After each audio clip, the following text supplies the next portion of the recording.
So this video isn't necessarily going to be happy topics, considering the fact that we're discussing Orochi. More disgusting, foul, evil, loathsome little cockroaches. Actually, I don't even know if cockroaches would be as low as what Orochi does throughout his life.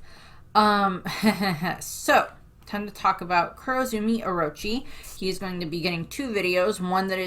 This one that is going to be from basic info up through, his childhood and up to just before the Wano arc occurs.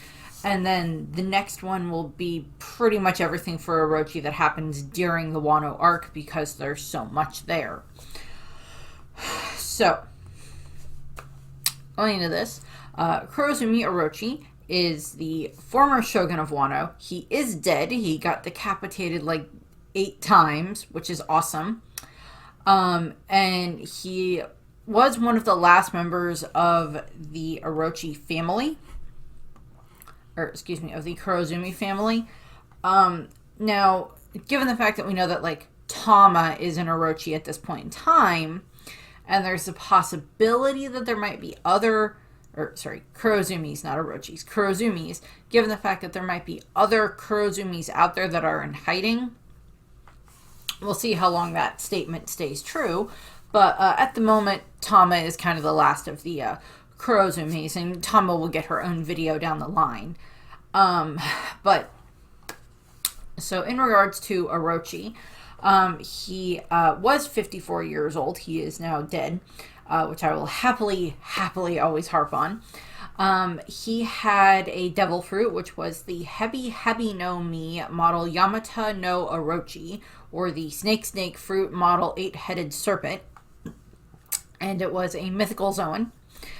And he'd had it supposedly since his youth, although it's never quite confirmed when he eats it, but it's just implied he eats it when it's given to him by Higurashi. And for as long as he has had the devil fruit, and as powerful of a devil fruit as it probably is, he never really does that much with it. He uses it to terrify people. He'll turn into the full-on, 8-headed serpent form that we see him turn into a few times throughout the course of the arc, mostly just to, terrify people.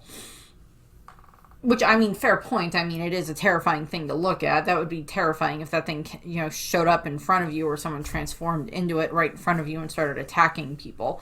But the only real time we see him, utilize its power is, of course, the head slicing thing. Where he needs to be decapitated 8 times before it actually sticks. That's about, the only, because it's not like we ever find out what any of the additional powers are. It has very strong jaws and everything, which is very useful because, it's based off of a snake, and snakes are known to have very, very strong jaws and everything like that. So it's that's partly there, but we don't really, we don't know beyond, just, physical strength, which is definitely able to be overpowered by, the Akazai 9 are able to overpower him. Kaido's very easily able to overpower him. Luffy could have beat the crap out of him. Pretty sure Nami could have beat the crap out of him, in all honesty. So could Usopp. All of that stuff. It's the Straw Hats and the Samurai, for the most part, would not have had a problem trying to deal with Orochi specifically. He was not necessarily the threat. It was everything else that came along with him. So there's all of that, because we see that, once he's on his own, he is fairly easily dispatched, given all the circumstances. But, we don't ever learn what the other powers could apply to it, because, most mythical zones tend to have, an element that goes with them. Marco is a phoenix, so he has, fire that goes with him. And Luffy is technically a mythical zone, and technically he has, fire that goes with him, but his other, element is the element of comedy. in that regard. But then you also have Kaido, who has like fire and wind and lightning that all come with him because he's a freaking dragon and different things like that. But like we don't ever learn kind of what like possible element or elements are associated with Orochi, with the Yamato no Orochi. Mostly just because of the fact like he never utilized it, he never learned how to use any of those powers as far as we can tell, which is a waste of a devil fruit if you ask me. It's like, if I got a freaking mythical zone devil fruit, I am going to learn how to use as many of those abilities as possible so I can defend myself and defend the people I care about. Even if I'm just going to live in my little backwater town, I will use it to defend them. I would defend you too. You're okay, Brenda. It's okay. I love you. And so I mean, like, you could theorize that it's possibly like poison because, like, you know, that's something there, or, you know, I don't know, because it's a snake, I guess. Venom, I don't know. We never find out, but that would be an interesting thing to find out. Maybe that'd be something Oda would answer in an SBS. So, going into Orochi's childhood and his past. So, obviously, when we're introduced to Orochi at the beginning of Wano and everything, and from everything that we hear, he is just horrible. And then we get his backstory combined with the Odin flashback. And this gives us, you know, kind of one of those classic Oda, you know, villain backstories that kind of give you some sympathy for the villain, but not entirely, because we've seen what they become, kind of like how Doflamingo's backstory kind of gives you some sympathy for him. Doesn't change everything that he did, but it gives you a more of a reason for why he is. Same thing with like Arlong and for like other you know, antagonists and villains and stuff like that we've seen throughout One Piece. We get glimpses of what their backstories are. And, like, you know, Big Mom and everything else like that. And what we get with Orochi is that, well, we kind of have to go back, like, 2 generations to kind of explain where some of this comes from. And what we learn and what we are told by Higurashi is that, like, you know, 80-something years ago, because this coincides with when Sukeyaki was being born, or just before he was born, the head of the Kurozumi family at the time, Orochi's grandfather, had, you know, the emperor, you know, the shogun at the time didn't have any heirs. So what happened was the Kurozumi head at the time decided that he was going to dispatch and get rid of all of the other families, so that way only the Kurozumi family would be left, so that way he could take over as shogun. That he would be chosen. He probably at least took out, like, the Yamasuki clan, because we don't hear anything about them in the current timeline, but we hear about the other ones throughout the Wano arc. But what happens is Sukeyaki is born, and then it is found out that, you know, Orochi's grandfather has been trying to poison the other daimyo, and he is then executed. And unfortunately, because of kind of the way that the laws in Wano tended to work, was that his blame, his, you know, misdeeds were also put upon his children and grandchildren and the rest of his family.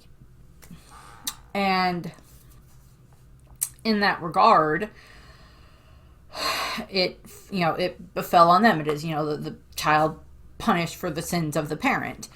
And, you know, we know that that's wrong, but given the way that the Wano culture was, particularly like at that time, that seems to be something that happened. That was something that happened because, you know, all of the different citizens, because of their hatred for the Kurozumis, would, like, hunt them down and just ruthlessly execute them and everything. And kind of what we end up seeing is that for Orochi's specific part of the flashback is that when he is a kid, probably not even 10 years old, although we don't know exactly how old he is at the time, him and his mother are being chased, and they are being chased by this, lynch mob, and she hides him and gets him to go hide on his own so that way he'll be safe, and she's killed by the mob. Orochi witnesses this, so it's not like you can't blame him for being like just mentally and horribly, mentally scarred and emotionally scarred for this. That part you can't blame on him. What then happens is he ends up, unfortunately, having to spend time on his own and, taking care of himself and hiding the fact that he's a Kurozumi. Eventually, what ends up happening is he gains this immense hatred for the people of Wano. Again, to a degree, you can't necessarily blame him for this. They are the cause of his mother's death. They are the cause for why he keeps being hunted for something that he didn't do, that his mother didn't do, something that his grandfather did. A man who Orochi never met, let alone, would have had any connection to beyond blood.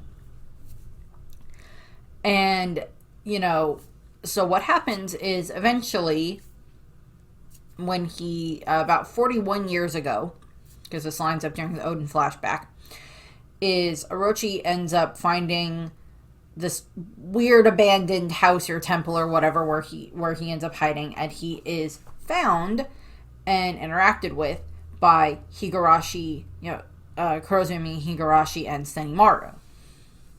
And Higurashi explains to Orochi that the reason that you are hunted is because of what your grandfather did. And he's kind of like, yeah, I know that. But you should have been the one that should be shogun right now, not Sukeyake, not Odin as the potential heir and everything else like that. And she is doing her best to impress upon him the fact that he should be the one that should be the shogun, not Sukeyake. Because, reasons. And I'm sure at some point in time we might get a little more information about Higurashi and Senimaru. There's lots of theories about them. They probably are actually like siblings or something of Orochi's grandfather. But they were out of Wano at the time when a bunch of this stuff happened. And then when they returned, they found out about a bunch of the stuff that was going on. And then they tracked down, they found Orochi. To be fair, they're the ones that came up with this plan. Higurashi is the one who approached Kaido. They are the ones who came up with this plan to put Orochi on the throne and to get Kaido to come to Wano in the first place. So technically, Orochi is just straight up not the mastermind behind any of this because Orochi is an idiot. But what happens is she convinces Orochi that he should be the one sitting on the throne. He should be the one there because had his grandfather's plan worked, he would have been shogun because reasons and blah, blah, blah, blah, blah. Yeah, no, I doubt that. It's twisting it and saying that, because of this reason, you should be sitting on the throne. No, the rightful heir to the throne is Sukeyake, and he's the one sitting on it, and Odin and the rest of the Kozuki clan are the rightful heirs to the throne, not the Kurozumis. If anything, they would be, the rightful heirs to the, daimyo of what is supposedly probably Curry, just given the information that we have. Given what's implied is Curry, because that's, fallen into ruin. So, via Higurashi's manipulation and saying, I can help you with how to obtain the title,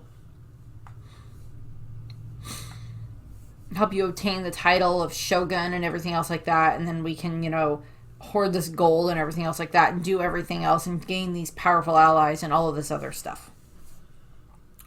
So, that's kind of what this starts with. This is when she also gives him the Hebi no Mi Yamata, model Yamata no Orochi, and he eats it in order to try to accomplish his goal. Again, he could have done a lot better with the power that he was given and learned how to actually use it beyond just basic transforming, biting people, and tossing them around. and destroying walls, but still, given the fact of, Wano at that point in time, most of the fruits were just considered magical. They didn't know 100% what the devil fruits were. Hence the way that Kinemon and Shinobu act, and Kanjuro and Raizo and everything. At some point during this time frame, Orochi ends up finding Kurozumi Kanjuro, who had, he'd lost his parents due to the same persecution that Orochi had suffered. Again, for Kanjuro, we get this backstory, we get why he kind of is the way that he is. And Orochi approaches him, and he gives him, it's the Fuda no Mi, or the Fudo no Mi, the brush fruit that Kanjuro has. Again, given the fact that we learned down the line that Kanjuro has been faking being a horrible artist for, like, the whole time that we have known him, and then it's revealed that he is actually an amazing artist, he did a good job of how to manipulate his devil fruit and how to utilize his devil fruit. I don't like Kanjuro, but I like his devil fruit, and I'll give him credit for that. And Kanjuro will get his own video in this series. Higurashi and Senimaru will not. But, so Orochi finds, Kanjuro, and he's like, what I want you to do is I want you to go and, ingratiate yourself to Odin, to the Kozuki family in some form. And Kanjuro does, and he goes, and he ends up because he's such a skilled actor and everything, he ends up, befriending Odin and his travel, and the future, the young versions of the scabbards and everything else like that, and ends up befriending them. To be fair, out of any of the ones that Odin and the others just kind of pick up along their journey around Wano, the guy who is hiding out in graveyards and randomly taking hair from corpses to make brushes and trying to take hair from passing women to make his brushes is a lot creepier than just the sad ninja who lives in the woods and the two children who have nowhere to go in the case of Izo and Okiku. So yeah, I wouldn't have trusted Kanjuro anyway. I would have been like, no, he's creepy. We're not hanging out with him. He's very creepy. But that's the case there. So Orochi instructs Kanjuro to ingratiate himself and become a trusted ally, a trusted friend of the Kozuki family, specifically to Odin. Also during this time frame, during the 41 years ago-ish time frame, Orochi ends up going to the Hakamai region, where he ends up becoming a servant of Shimosuke Yasuie. And while he is there, he meets Odin and everything, and Orochi is acting as the trying to be this very over-enthusiastic servant, in an attempt to impress Yasuie and something, to Odin, blah blah blah blah blah reasons. Don't ask me. And he stays there for a while, and Orochi kind of steals money from Yasuie while he's there, and then he blames Odin for the money being stolen. Later, over the years, what would happen is that, over time, Orochi would, once, Odin was set up as the daimyo of Kuri, Orochi would make trips there, and he would, beg for money from Odin, and Odin would give it to him because Orochi promised to pay him back, even though Orochi never did. So he would gather up all of this money, and then Higurashi and Senimaru and Orochi would then use it to invest in other things, to start, I guess, building up forces for Orochi or whatever, to start helping Orochi seem better off, or whatever the case would be. Around 30 years ago, what happens is Orochi goes to the castle with Higurashi.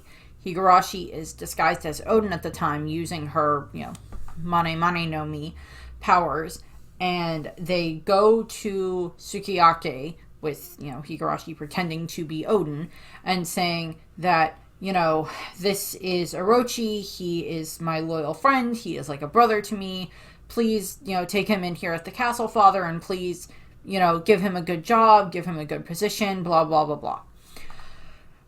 And Sukiyake falls for it. To be fair, Higurashi looks exactly like Odin, and Higurashi is probably actually a pretty good actress in her own right, because she pretends to be Odin multiple times, and then she ends up pretending to be, Sukiyake, and she's, just something where she does very good at, like, pretending that stuff. I mean, like, the same thing is, can be said about Mr. 2, about, Bon Clay, that he works very hard on being, on his acting prowess and everything. Which, yeah, it's one thing to pretend to be someone by just looking like them. It's another thing to actually try to, like, have their mannerisms and stuff like that, which is something that, Mr. 2 works on a lot, and that Higurashi probably did it the same way and everything.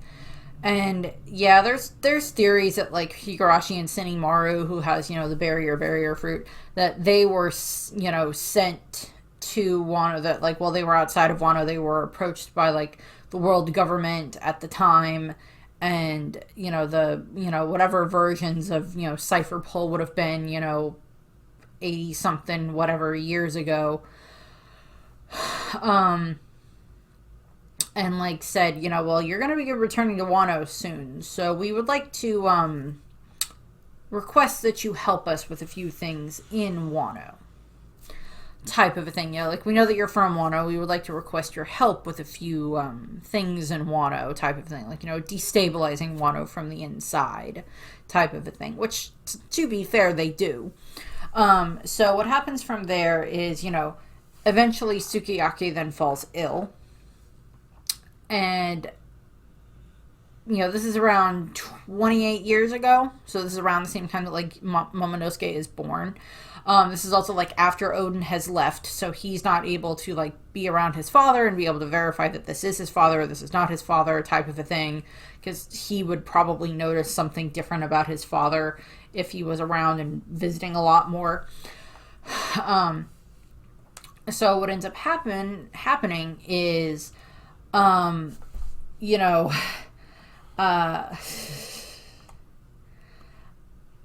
ends up happening is, Higurashi has now been pretending to be Sukiyake. They have actually taken Sukiyake and they lock him up, in, like, his workshop area that had been, like, for his swordsmithing, and where he has all of his dolls that I can't remember what they're freaking called. And has all of the dolls, and that's where one of the poneglyphs is and everything else. And, they lock Sukiyake up down there. And then Higurashi, pretending to be Sukiyake, proclaims Orochi as his temporary heir, as the temporary successor to the shogun until Odin returns from his journey. Now, this obviously does not end up going well, because, Higurashi, Higurashi, similar names, shut up. Higurashi then, pretends to die, and, then Orochi takes over as shogun. Now, they do reveal that he is a Kurozumi at that point in time. And we actually have a moment where Yasuie is there, because he's, of course, one of the daimyos of the region at the time, because he's the daimyo of Hakamai at that point in time, and he, and he's at, like, Sukiyaki's, like, deathbed type of thing, where, he's, where Sukiyake Higurashi is, making that announcement and everything. And he, Yasuie kind of looks at Orochi and he's just like, you never told me that you were a Kurozumi. To be fair, I don't think Yasuie would have done anything against Orochi just because he was a Kurozumi. Because he's probably very much aware of, like, what happened to the Kurozumi family. And Yasue does not strike me as the type that is going to blame a child for their parents' sins. Unlike Orochi, who is blaming an entire country for the sins of the people that had, hunted down his family, which, again, it's like I can't necessarily, 100% blame him in that regard, but Orochi has been given so many opportunities. Yasue treated him well, and Sukiyake was kind to him, and, Oden was kind to him, but it was Orochi, trying to take advantage of them as much as he could, and he just was horrible. He was given all of this stuff, and he's just been using it in order to advance his own plots, his own schemes and everything. Again, it's also, he's just following the plan that, like, Higurashi set out before him, and all of that stuff. So, fake Sukiyake dies. Orochi is made shogun. Very shortly after that is when Kaido shows up at Wano. And this is around 26 years ago. So this is like lining up for when like Hiyori is born. And Kaido shows up at Wano with his beast pirates. He had king by this point in time. I think it's been determined he did not have queen quite yet on his crew, but he would have had king, and Jack would not have been able to do Jack. During this time, because he would have been a child. He was like 2. But he would have had to like a good chunk of his like forces built up from his other, followers and everything else like that would have joined the crew. And also King and Kaido on their own are kind of like, a two-man wrecking crew at this point in time anyway, so there's that. So there's a lot of that stuff that's going on there. So Kaido starts to build up stuff, he starts to construct the weapons factories, and they start forcing the citizens to work for them and everything. And, to work in the factories, and, those who refuse are executed, so they're forced to work there. Those who don't suck up to Orochi or suck up to Kaido are forced to go and work, or they're arrested, or whatever, and it just builds and builds and builds from there. Eventually, what happens is he also has the Oniwabanchu that follow him, which also has Fuku Rokuju, and then there is also the Mimawari Gumi, I think, who are the samurai, because like the Oniwabanchu are like the ninjas and stuff like that, because that's where Shinobu was. And then I think it is the Mimawari Gumi, I believe, are the ones that are like the samurai that fight on Orochi's side, that serve him. We don't really get to see them do very much in this in the story. And eventually what ends up happening is when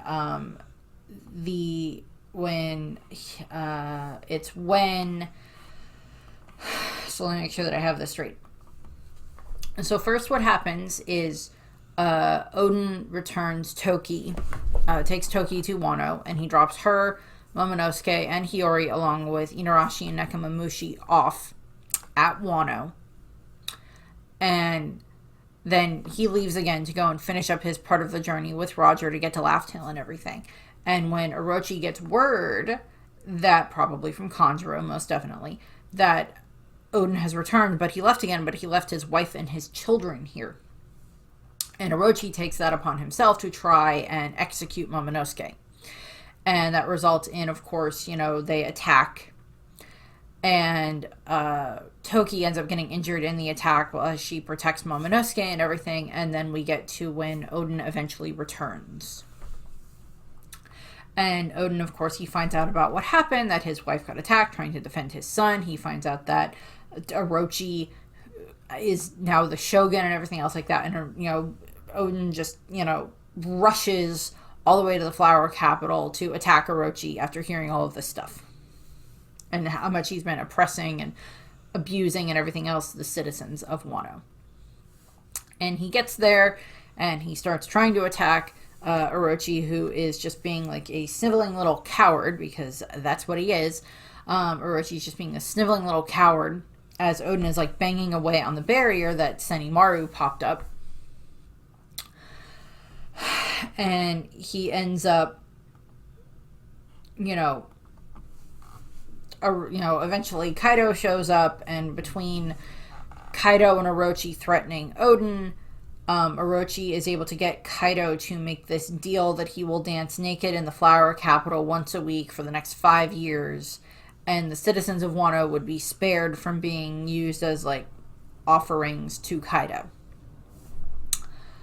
And of course, because Odin is honorable at this point in time, he's become honorable after being around Whitebeard for so long, and Roger and Toki and everything else like that. He has become honorable. And he ends up doing so. He spends the next 5 years dancing naked in the flower capital once a week, which is just, Orochi just finds this so laughable. He just laughs so much whenever he watches this, because it is just entertainment to him, because it is the family who resulted in like the execution of his family and the hunting of his family is now like one of the last remaining members of it is just like making an utter fool of himself and everything. So there's that. Eventually, after the 5 years, because like there's times where like Odin goes to Orochi and talks, because it was like Orochi made the deal with him that like, if you do this for 5 years, then after the 5 years are up, Kaido will leave and I will leave, and you can have the shogunate and you can have Wano back. Lies. And what happens is eventually it gets to, the 5 years later, and Orochi and Kaido end up capturing Hirogoro and killing his family, his wife, and this just causes Odin to snap. And he, and he just informs Odin that, and Orochi informs Odin that it was like, I'm just going to build, more weapons factories and, in your region and everything else like that. And this is, and Odin, this is what leads into like Odin and the Scabbards going to fight against Kaido and everything. And Orochi is not involved in the battle because Orochi's a coward. And he's not involved in the battle at all. But then when it gets time for the execution, Orochi is, of course, like, he's, present at the execution. He's the one that came up with the idea for, like, since Odin is born to boil, we will boil him in this vat of, oil for an hour. And, they make, Odin makes this deal. It's like, if we all stay in the pot for an hour and everything and we survive, then we can go free. And, Odin he gets into the pot and he's holding his retainers above his head, and Kaido's like, I'll allow it. And Orochi is displeased by this. And, this is where, like, of course, like, the legendary hour happens where, Shinobu shows up and she starts explaining to the crowd what actually was going on, why Odin was dancing naked in the streets, why he's been fighting for you, what Orochi and Kaido have actually been doing, and everything else like that. And this causes, the whole country to then, like, rally behind Odin. And what happens is, just before the hour is up, Orochi has decided to change it to execution by firing squad, basically. And he, Odin sends his, tosses a scabbard, send them on their way. They head to Curry. And then Orochi shoots Odin.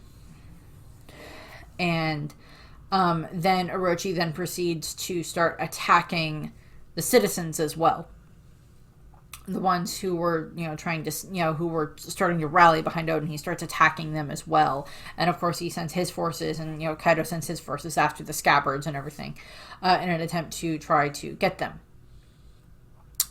And while this is all happening, this kind of lines up, of course, everything happens with Toki, and she dies, and Orochi, hearing about, Toki's death, he also hears about the prophecy that she foretold, and there's this great scene where he is, like, sitting in the bath, and, he is just, like, completely, like, ice to the bone. He is so cold from fear. He is so frozen in fear that he just keeps telling his servants he's sitting in the bath, and it's already, like, boiling anyway, and he keeps telling them to keep, like, upping the water, the temp in the water to, you know, because he still feels cold because he's so terrified of this thought of, you know, they weren't able to find the corpses of the 9 red scabbards. They weren't able to find Momonosuke or Hiyori's corpse. Toki was killed, but she gave this prophecy for, you know, 20 years in the future and everything. And revenge upon him and Kaido and everything. And so Orochi is just freaking, you know, terrified out of his mind about this. And then, of course, eventually it gets to the point where, you know, he calms down a little bit, and then they end up dealing with the other daimyo that are the other daimyos within Wano. You know, Yasue, and then, like, we have the other, you know, the Shimasuki one, and the other 2 whose names I do not remember off the top of my head. Sorry. That, you know, that they all go and try to fight Kaido with their forces, and it fails. And, you know, they all end up dying, and Yasue goes into hiding. So, you know, Orochi just allows the rest of the regions outside of the flower capital to just fall more and more into Kaido's hands and everything, and let Kaido, you know, put whoever he wants in charge, as long as Orochi is, you know, gets to be fat and happy and lazy and whatever in the flower capital, as he is just, you know, he's still Shogun, so he's showered with all the stuff, and as long as he has whatever he needs, and he has people who suck up to him, he's happy. And of course, then over the next, you know, 20 years, you know, Wano just falls further and further with this despot ruler sitting on the throne. And he, you know, things just get worse and worse and worse. And it is just literally, he is poisoning the country. And there's this great scene that they did.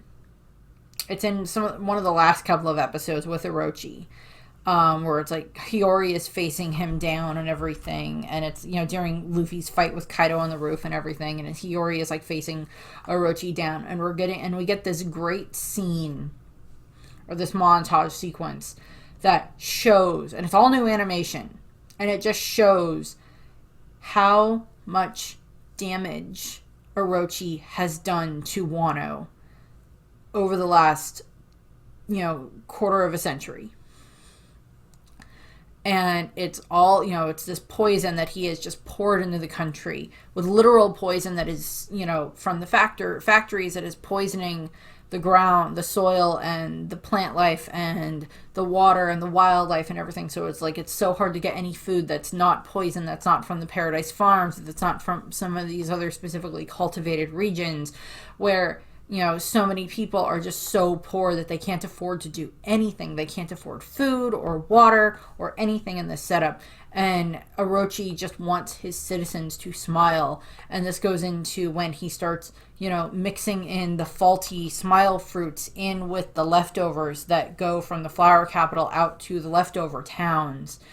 And how he is just so overjoyed with the fact that, like, the citizens eat this, like all the poor citizens are eating the fruits, because, like, they don't have anything else to eat, and it takes away their ability to express any anger or sadness, because he just wants this masquerade of, you know, the smiles in his country, because he just wants everybody to be happy, quote unquote, when they can't actually physically express how distraught and sad and angry and heartbroken and everything that they are, where they are just forced to laugh and laugh and laugh and laugh themselves to death. And it's this great scene because it just, like, encompasses all of this crap that Orochi has put Wano through for the past 25 years, ever since he, you know, falsely took the throne and everything like that, and brought Kaido there, and all of this horror that he has done, all this pain and death and illness and sadness that he has wrought all over the country. And that scene does a great job of showing it, and, like, that just kind of sums up what's been going on in Wano for the past 25 years, and specifically even more over the past 20 years since Oden died, and since Momonosuke, you know, left, and Hiyori seems to have vanished, and the scabbards are gone and everything. And, you know, And like the citizens keep their hope of Toki's prophecy and everything, of this, you know, after 20 years of these long nights, you will know the dawn. There will be, you know, a new dawn and everything else like that. And, you know, Orochi is terrified of this prophecy. And, you know, he keeps having, you know, nightmares over, you know, over the course of time. He has these nightmares about, you know, the ghosts of the Kozuki showing up, and the ghosts of the 9 red scabbards showing up and ending his life and everything like that. And, you know, and he keeps sucking up to Kaido and everything else like that. And he's just, you know, being this horrible monster despot ruler to his country. And his whole intention, he doesn't even have any children. He doesn't want children. He doesn't want descendants. He wants to run Wano into the frickin' ground so bad that when he dies, the country will have no one to turn to. Because if he dies and Kaido's still around, Kaido can just run the country even more into the ground. And Orochi doesn't care. He just wants his little jewel of a little, you know, masquerade of everybody's happy in the flower capital with all of his yes men and servants and everything else like that following him around, and, you know, and proclaiming how wonderful he is, and, you know, has the children taught that he's the hero instead of Odin and the scabbards and everything else like that. And I mean, by a technicality, he wasn't going to win against Kaido anyway, no matter what Orochi tried to do against Kaido. Kaido was just going to drop Onigashima on the flower capital and kill Orochi in the process. Once he got fed up with Orochi, but Orochi doesn't realize that. And there's metaphors for that in our current politics, because this is going up the week before Election Day. So please go vote. In the United States, please go vote. And if you pay that much attention to a lot of this stuff, you can probably figure out who I'm voting for, or already did vote for with early voting. So that's what we have here. The next video will be about, like, you know, everything that happens in Wano, you know, with Orochi during the actual Wano arc and everything. So I thank you for watching. I hope you enjoyed the video, and I hope you have a nice rest of your day. Bye.